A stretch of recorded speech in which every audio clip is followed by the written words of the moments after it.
নমস্কার, আমি রাখি। আমার নতুন আরও একটি ব্লগে আপনাদের সবাইকে স্বাগত জানিয়ে আজকের ব্লগটি শুরু করলাম। কেমন আছেন আপনারা সবাই? আশা করছি ভালো আছেন আর আমরাও বেশ ভালো রয়েছি। এখন বাজে সকাল ৮টা, আপনাদেরকে সাথে নিয়েই ব্লগটা শুরু করলাম। সকালবেলায় বেশ কিছুক্ষণ আগে ঘুম থেকে উঠেছি আর এসেই জানালার পাশে দাঁড়ালাম। দেখলাম বাইরের ওয়েদারটা আজকে ভীষণ সুন্দর করেছে। হালকা হালকা রোদ রয়েছে আর হাওয়াটাও আজকে একটু কম রয়েছে। তো ভাবলাম এখানে একটু দাঁড়াই আর আপনাদের সঙ্গে শেয়ার করি বাইরের ভিউটা। কয়েকদিন যে তুলনায় ঠান্ডা পড়েছিল তার তুলনায় এখন দুদিন ধরে একটু দেখছি ঠান্ডাটা কম রয়েছে। বেশ ভালো একটা ওয়েদার। খুব বেশি ঠান্ডা হলে কাজকর্ম করতে একদমই ইচ্ছে হয় না। তো আজকে যেহেতু ঠান্ডাটা একটু কম রয়েছে তো সকাল সকাল লেগে পড়লাম কাজে। কাল বিকেলবেলাতে বিবেক এখানে বসে খেলা করেছে। তো এই রুমটায় যেহেতু ঘুমানো হয় না তো সেই জন্য খেলনাপত্রগুলো আর সেভাবে গোছাইনি, ওইভাবেই পড়েছিল।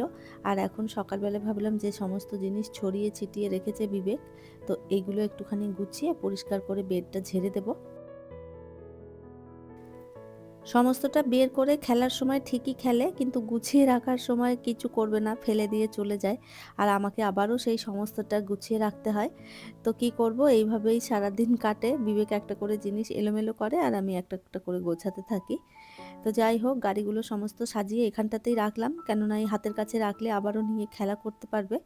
দূরে কোথাও যদি ঢুকিয়ে রেখে দিই তখন আবার চিৎকার চেঁচামেচি করতে থাকে, ওই জন্য ওইখানটাতেই রেখে দিলাম। আর এই যে কাপড়গুলো দেখতে পাচ্ছেন, এগুলো আগের দিনের কাপড়, সমস্তটা তুলে রেখেছিলাম, ভাঁজ করা হয়নি, ওইগুলোই এই যে এখন ভাঁজ করে নিচ্ছি। আপনাদের তো আগেই বলেছিলাম বিবেকের বাবা বাড়ি এসেছে। তো ও বাড়িতে থাকলে এই কাজকর্ম খুব একটা গুছিয়ে করা হয় না, কেননা ওই সকালবেলা থেকে রান্নাবান্না করতে করতেই সময় চলে যায়। তো ওই জন্যে দেখলাম যে ওরা বাবা ছেলে ঘুমিয়ে আছে, এই ফাঁকে আমি সমস্ত কাজগুলো আর কি গুছিয়ে নিই। তো এই দিকের ঘর দূরগুলো সমস্তটা গোছানো হয়ে গেলে ওই পাশের যেটা আর কি ওরা শুয়ে রয়েছে সেই বেডটা পরে গোছাবো। তো ওই জন্য এই দিকের বেডটা আমি আগে পরিষ্কার করে নিলাম। আজ বিবেকের স্কুল ছুটি রয়েছে, ম্যাম আসবে একটু দেরি করে পড়াতে। তো ওই জন্য ওকে বই খাতা সমস্তটা বেডের উপরে দিয়ে এসেছি, পড়তে বসবে আর কি। আর অনেকক্ষণ আগেই আমি ঘুম থেকে উঠেছিলাম, উঠে আর জানালা দরজা সেভাবে খোলা হয়নি ঠান্ডার মধ্যে।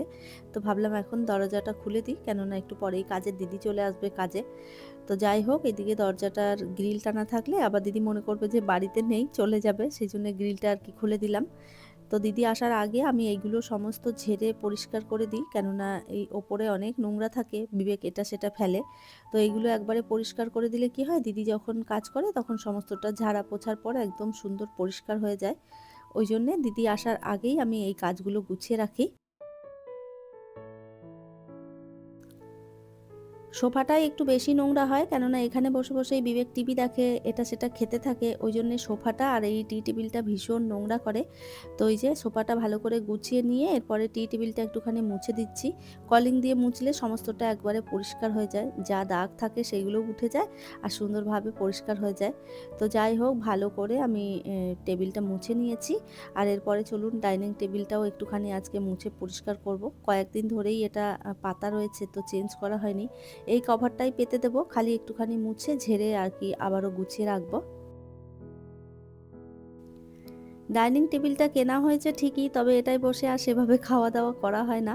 বিবেকের বাবা থাকলে তখন ডাইনিং টেবিলে বসেই খাওয়া হয়। আর এখন যেহেতু শীতকাল, তো ওই বেলকনিতে বেশ ভালো রোদ আসে, আমি আর বিবেক আমরা দুজনে ওখানে গিয়েই খাবার খেতে পছন্দ করি রোদে বসে। তো ওই জন্য এখন আর ডাইনিং টেবিলটা সেভাবে ব্যবহার করা হয় না, যার কারণে বেশ পরিষ্কার পরিচ্ছন্নই থাকে। ইচ্ছে ডানা ব্লগ থেকে দিদিভাই কমেন্ট করেছে, কি সুন্দর ঘর গুছিয়েছো, শীতে রোজ কাপড় কাচা যায় না, লুচি কাবলি ছোলার তরকারি দারুণ। থ্যাংক ইউ সো মাচ দিদিভাই এত সুন্দর একটা কমেন্ট করার জন্য। মনীষার রান্নাঘর থেকে একটা বোন কমেন্ট করেছে, খুব খুব সুন্দর লাগলো দিদিভাই আপনার আজকের ভিডিও, সত্যিই অসাধারণ। থ্যাংক ইউ সো মাচ বোন, এভাবেই পাশে থেকো। সীমা সিনহা দিদিভাই আমাকে কমেন্ট করেছে, খুব সুন্দর ভিডিও রাখি, দেশে হলে তোমার জন্য চা পাতা পাঠিয়ে দিতাম, বিবেকের বাবা আর তুমি খুব এনজয় করো, খাবার খেতে দেখে খুব ভালো লাগে, দুপুরের রান্না খুবই মজাদার। থ্যাংক ইউ সো মাচ দিদিভাই এত সুন্দর একটা কমেন্ট করার জন্যে, খুব ভালো লাগলো আপনার কমেন্ট পেয়ে। অনু ব্লগ থেকে বোন কমেন্ট করেছে, কাবলি ছোলার তরকারি আর লুচি দিয়ে পাঠাও। হ্যাঁ গো, থ্যাংক ইউ সো মাচ এত সুন্দর একটা কমেন্ট করার জন্য। আমি যাচ্ছি তোমার জন্য লুচি আর কাবলি ছোলার তরকারি নিয়ে। শ্যামলী ব্লগ থেকে দিদিভাই কমেন্ট করেছে, গরম গরম ফুলকো লুচি আর কাবলি ছোলার তরকারি দেখে লোভ লেগে গেল গো, কি সুন্দর ফুল ফুটেছে গো বোন, মাছের ঝোলটা দারুণ হয়েছে, সব মিলিয়ে ভিডিওটা দারুণ লাগলো, দাদাভাইকে ভালো ভালো রান্না করে খাওয়াও। থ্যাংক ইউ সো মাচ দিদিভাই, এত সুন্দর একটা কমেন্ট করার জন্য। এইভাবেই পাশে থাকবেন। সত্যি আপনাদের কমেন্টগুলো পড়লে এমনিতেই মন ভালো হয়ে যায়, এত সুন্দর সুন্দর আপনারা কমেন্ট করেন। আর বিবেকের বাবা এলে সত্যি কথা বলতে আমি একটু ভালো মন্দ রান্না করে দেওয়ার চেষ্টা করি, কেননা যেহেতু বাড়িতে থাকে না, অনেক দিন পর পর বাড়িতে আসে, ওই জন্য ভাবি যে যেটা যেটা খেতে পছন্দ করে সেই খাবারগুলোই রান্না করে দিই। তো যাই হোক, এইদিকে চলে এসেছি কিচেনে, আর এসে দুধ গরম বসিয়ে দিলাম, আর ওইদিকে একটুখানি চা বসিয়ে দিয়েছি। এতক্ষণে বিবেকের বাবা আর বিবেক দুজনেই উঠে পড়েছে, ওরা ব্রাশ করে নিয়েছে, আর এরপরে এই যে চা খেতে দেবো। তো তার মধ্যে মায়ের সাথেও একটুখানি কথা বলে নিলাম, মা ফোন করেছিল, তো মায়ের সাথেও একটুখানি কথা বললাম, আর এরপরে এই যে চা খাবো দুজনে বসে। চা হয়ে গেছে কমপ্লিট, চলুন চা নিয়ে দুজনে বসে একটু চা খাওয়া যাক। বিবেকের বাবা খালি পেটে সকালবেলা ঘুম থেকে উঠে এক গ্লাস জল খায়, তো ওই জলটাই দিতে এসে মোবাইলের উপরে জল ফেলে দিয়েছি, আর তো ভীষণ রেগে গেছে, বলছে হ্যাঁ মোবাইলটার উপরে জল ফেলে দিলে। তো ওটাই বলে আমাকে আর কি মারতে যাচ্ছে, বলছে কোনো কাজের যোগ্যতা নেই তোমার। আর আমি বললাম এই যে দেখো তুমি আমাকে মারছো, আর ওইদিকে ক্যামেরা অন আছে, আমি সবাইকে দেখাবো যে সকালবেলায় ঘুম থেকে উঠেই তুমি বউকে মারো, এই বলে আর খুব হাসাহাসি করছিলাম। তো যাই হোক, এভাবেই হাসি মজা করতে করতেই আমাদের সারা দিনটা কেটে যায় বিবেকের বাবা থাকলে। তো যাই হোক, চা খেয়ে তারপরে এখন যাবো আর কি সকালের খাবার দাবার করব। তো তার আগে ভাবলাম চাটা শান্তি করে খেয়ে নিই। কিচেনে এই যে এই র্যাকটা রেখেছিলাম, এটাকে একবার নিয়ে আসি আর একবার সরিয়ে দিই, এর আগেও একবার রেখেছিলাম, একজন দিদিভাই কমেন্ট করেছিল ভালো লাগছে না দেখতে, সেই জন্য সরিয়ে দিয়েছিলাম। আজকে আবারও নিয়ে এসেছি, কেননা এটা থাকলে না হাতের কাছে বেশ কয়েকটা জিনিস রাখা যায়, আমার সুবিধে হয়, ওই জন্য আবারও নিয়ে এসেছি। আর এই কিচেনটা একটুখানি ছোট যেহেতু, তো এই যে কোনো র্যাক ট্যাক রাখলে না একটু কাজ করতে অসুবিধা হয়, তারপরেও সাইড করে রেখেছি। তো সকালবেলায় এই যে টুকটাক জিনিসপত্র ছড়িয়ে ছিটিয়ে ছিল, সেইগুলো আর কি গুছিয়ে দিলাম। আর এখন এই যে এখন বানাবো হচ্ছে ওটসের খিচুড়ি, বিবেকের বাবা ওটসের খিচুড়ি খেতে ভীষণ ভালোবাসে সকালবেলাতে, তো নানা রকম সবজি দিয়ে একটা ডিম দিয়ে ওটসের খিচুড়িটা বানিয়ে দেব। এটা যেমন তাড়াতাড়ি হয়েও যায় আর খেতেও বেশ ভালো লাগে। তো কয়েকদিন ধরেই বলছিল যে ওটসের খিচুড়ি করে দাও, তো আজকে ভাবলাম আজকে করেই দিই। তো যাই হোক, এই যে পেঁয়াজ, টমেটো আর গাজর, ক্যাপসিকাম সমস্তটা ভালো করে চপারে চপ করে নিয়েছি, আর তেলের মধ্যে এরপরে ভালো করে আর কি ভেজে নেব। আর এই তেলেই একটুখানি দিয়ে দিলাম একটা ডিম ফাটিয়ে, এটাও ভালো করে ভেজে নিয়ে তারপরে এর মধ্যে ওটস দেবো। এখন যেহেতু শীতকাল, মটরশুঁটি সস্তা, আর এই শীতকালের মটরশুঁটি খেতে বেশ ভালোও লাগে, তো ওই জন্যে আর কি সব কিছুতেই একটু একটু করে মটরশুঁটি দিয়ে দিই, বেশ ভালোও লাগে খেতে। আর এমনিতেও মটরশুঁটিটা খেতে ভালোই লাগে। তো যাই হোক, এই যে ওটস দিয়ে একটু নাড়াচাড়া করে জল দিয়ে দিলাম। একটু ম্যাগি মশলাও দিয়েছিলাম, ম্যাগি মশলা দিলে ডিমের যে একটা আষ্টানি গন্ধ থাকে সেটাও চলে যায়, আর ম্যাগি মশলাটা দিলে খেতেও বেশ ভালো স্বাদ হয়। তো যাই হোক, এদিকে ওটসের খিচুড়ি আমার হয়ে গেছে রেডি। বিবেককে বাবাকে একটু বেশি করে দিলাম, আর আমি অল্প করে নিয়েছি, কেননা এই সকালবেলায় ওটসের খিচুড়ি এখন যদি বেশি করে খেয়ে নিই তারপরে আর কাজ করতে পারবো না, তো ওই জন্য আমি অল্প করে খেয়েছি। বিবেক আর বিবেকের বাবা তো দেরি করে ঘুম থেকে উঠেছে, ওই জন্য এই ঘরের বিছানাটা পড়ে রয়েছে, এরপরে ভাবলাম বিছানাটা তুলে দিই, বাসি বিছানা পড়ে থাকলে একদমই ভালো লাগে না। তো বিছানা তুলে দিয়ে তারপরে যাব দুপুরে রান্নাবান্না করতে। আর শীতকালের বিছানা মানেই জানেন এত কাঁথা কম্বল সমস্ত ভাঁজ করতে হয়। গরমকালটা বেশ ভালো, একটুতেই সুন্দরভাবে বিছানা পরিষ্কার হয়ে যায়, আর শীতকালে তার একদম উল্টোটা। তো যাই হোক, সমস্ত ঝেড়ে পুছে বিছানা আমি তুলে দিলাম, আর বিছানাটা গুছিয়ে বেশ সুন্দর ভালো লাগছে দেখতে।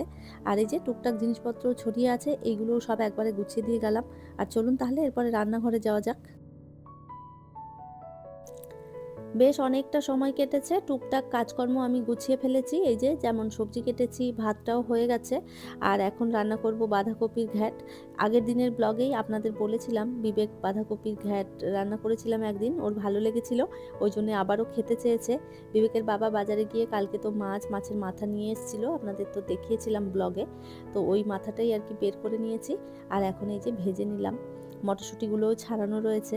আর এরপরে এই যে তেলের মধ্যে জিরে দিয়েছি, আর তার মধ্যে দিলাম আলুটা একটুখানি ভেজে নিয়ে, আর এর মধ্যে ওই আদা জিরে আর লঙ্কা বাটা দিয়েছি। এর মধ্যে আর কোনো রকম কোনো মশলা আমি দেব না, আদা রসুন পেঁয়াজ লঙ্কা এসব দিলে না মানে খুব রিচ হয়ে যায়, খেতে খুব একটা ভালো লাগে না। ওই জন্য শুধু আদা জিরে বাটা দিয়েই করছি। আর এই যে টমেটো দিয়ে দিলাম, সমস্ত মশলাটা ভালো করে ভেজে নিয়ে টমেটো দিয়ে দিয়েছি, আর এর মধ্যে দিয়ে দিলাম মটরশুঁটি। তো যাই হোক, ভালো করে মশলা কষিয়ে নিয়ে এর মধ্যে বাঁধাকপিটাও দিয়ে দিলাম। এর আগের দিনেও রেসিপিটা আপনাদের শেয়ার করেছিলাম, আজ আরও একবার বলে দিলাম। আজ আর বেশি কিছু রান্না করব না। কালকে যে ট্যাংরা মাছের তরকারি করেছিলাম সেটাও রাখা রয়েছে, আর এইদিকে বাঁধাকপিটাই শুধু করব। তো এতেই আমাদের হয়ে যাবে। আজ তাড়াতাড়ি করে রান্না করে খাওয়া দাওয়া সেরে একটুখানি বেরোবো। তো ওই জন্যে আর খুব বেশি ঝামেলা করছি না। আর ওই যে দেখতে পাচ্ছেন যে র্যাকটা রয়েছে, ওর মধ্যেই মাছের ঝোলটা রাখা রয়েছে। ওটা খাওয়ার সময় মাইক্রো ওভেনে গরম করে নেব। যতক্ষণে বাঁধাকপিটা হচ্ছে সুন্দরভাবে রান্নাঘরটা পরিষ্কার করে নিলাম। রান্না করতে করতে সমস্তটা একদম জিনিসপত্র বের করলে ছড়িয়ে ছিটিয়ে থাকে রান্নাঘরটা। আর তারপরে রান্না করতে করতেই আমি একটু একটু করে গোছাতে থাকি, তাতে আমার রান্নাঘর সুন্দরভাবে পরিষ্কার হয়ে যায়। আর এই যে বাঁধাকপি হয়ে গেছে রেডি, আর রান্নাঘরটাও সুন্দর পরিষ্কার রয়েছে। খাওয়া দাওয়া কমপ্লিট করে আর এখন এই যে বেরিয়ে পড়েছি, আমি আর বিবেকের বাবা যাচ্ছি আমরা একটু নার্সারিতে। এর আগেও আপনাদের সঙ্গে এই নার্সারিটা শেয়ার করেছিলাম, তো আজকে আবারও যাচ্ছি। বিবেকের বাবাকে বললাম চলো আমার সাথে, কি কি গাছ রয়েছে দেখব। এখন যে নার্সারিটাতে আমরা যাচ্ছি ওইটা একটু গ্রাম সাইডে, মানে একটু ভেতর দিকে আর কি। এইদিকে আরও দুটো নার্সারি রয়েছে, আমি ওইগুলো থেকেই বেশিরভাগ জিনিসপত্র আর কি নিই, গাছপালা যেগুলো আর কি নেওয়ার থাকে। আর এটা যেহেতু একটু ভেতর দিকে, ওই জন্য একা আসতে একটু ভয় লাগে গ্রামের মধ্যে। তো যাই হোক, বিবেকের বাবাকে নিয়ে এসেছি। আর এই যে দেখতে পাচ্ছেন অনেক গাছপালা রয়েছে, আর এই নার্সারিটা বেশ অনেকটা বড়, ঘুরে ঘুরে আর কি দেখতে হবে কোথায় কি গাছপালা রয়েছে। এই গাছটা দেখুন কি দারুণ দেখতে, আমার ভীষণ ভালো লেগেছিল, তবে এত দাম চাইছে। এই একটা গাছের দামই বলছিল 400 টাকা, তো আমি আর নিলাম না। আর এখানে রয়েছে বেশ কয়েকটা লাকি বাম্বো। আর এই যে দেখুন এই গাছটা, এটা না জল আছে না মাটি, বেশ সুন্দর ঝুলিয়ে রেখেছে, তাতেই দেখছি সুন্দর গ্রো করছে। টুকটাক কেনাকাটা করেছি, এরপরে বাড়ির দিকে রওনা দেব। চলুন তাহলে কি গাছ কিনেছি বাড়ি গিয়ে দেখাবো। ওখানে প্রচুর দাম চাইছিল গাছের, সেই জন্য খুব বেশি গাছ কেনা হয়নি। এই গাছগুলো 150 টাকা করে নিয়েছে, 3টে গাছ কিনেছি 450 টাকা দিয়ে। তো এই যে কী গাছ কিনেছি আপনাদের দেখিয়ে দিলাম। তাহলে চলুন, আমার আজকের ভিডিওটা এই পর্যন্তই, ফিরবো নতুন ব্লগ নিয়ে। ততক্ষণের জন্য সবাই ভালো থাকবেন, সুস্থ থাকবেন, আবারও দেখা হবে নতুন একটি ব্লগে।